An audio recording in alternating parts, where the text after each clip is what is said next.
Sector 9B स्थित विवाह मंडप में सुरों के सरताज और महान पार्श्व गायक मोहम्मद रफ़ी की पुण्यतिथि श्रद्धा व सम्मान के साथ मनाई गई।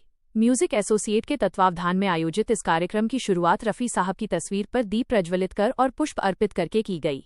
कार्यक्रम में उपस्थित संगीत प्रेमियों ने नम आंखों से इस महान गायक को याद किया और अपनी भावभीनी श्रद्धांजलि दी। इस अवसर पर रफ़ी साहब के सदाबहार गीतों की स्वर लहरियों से पूरा हॉल गुंजायमान हो उठा। स्थानीय कलाकारों ने उनके मशहूर और सुरीले नगमों को प्रस्तुत कर पूरे माहौल को भावुक और संगीत से सराबोर कर दिया। कलाकारों की बेहतरीन प्रस्तुति ने वहां मौजूद हर शख्स को रफ़ी साहब के सुनहरे दौर की यादों में डुबो दिया।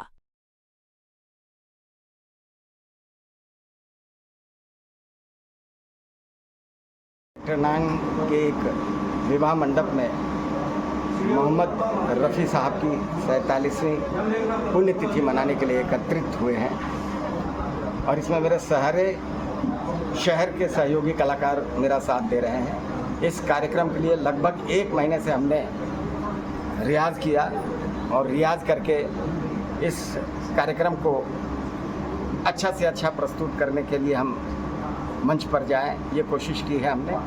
बहुत सारे नए कलाकार हैं, हो सकता है उनसे कुछ गलतियां हो जाएं, तो मैं श्रोताओं से हाथ जोड़कर यही निवेदन करूंगा कि आप उस गलतियों को नज़रअंदाज करके उन कलाकारों का आप उत्साहवर्धन करें और आगे भी हम लोग भविष्य में इस तरह के कार्यक्रम को आयोजित करेंगे, ये हमारी मंशा है।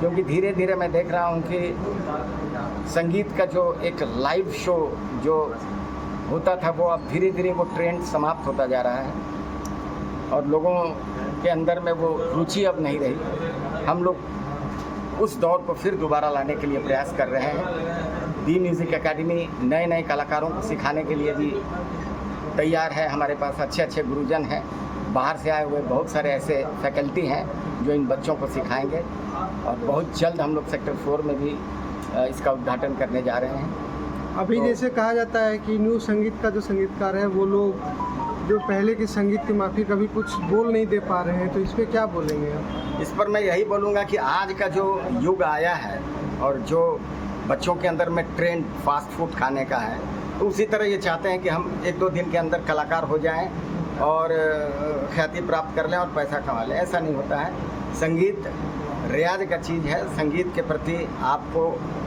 समय देना होगा, उसके लिए आपको रियाज करना होगा, उसके अंदर में घुस करके उस संगीत को समझना होगा, तभी एक सही दिशा मिलेगी और संगीत में वो नाम भी कमा सकते हैं, पैसा भी कमा सकते हैं। जैसे पहले के संगीत अधिक लोग सुनना प्रिय समझते थे उसको, अभी क्या हो रहा है, आता है और चला जाता है, इस पे कुछ? ये तो बात बहुत सही बात कही आपने। पहले के संगीत में लोगों का मन से जुड़ाव होता था। आजकल जो है इंस्टेंट इमीडिएट, मतलब आजकल जो AI आ गया और बहुत सारे इलेक्ट्रॉनिक इंस्ट्रूमेंट आ गए जिनसे लाइव बजाने वाले या एकॉस्टिक बजाने वालों का जीवन अंधेरे में चला गया।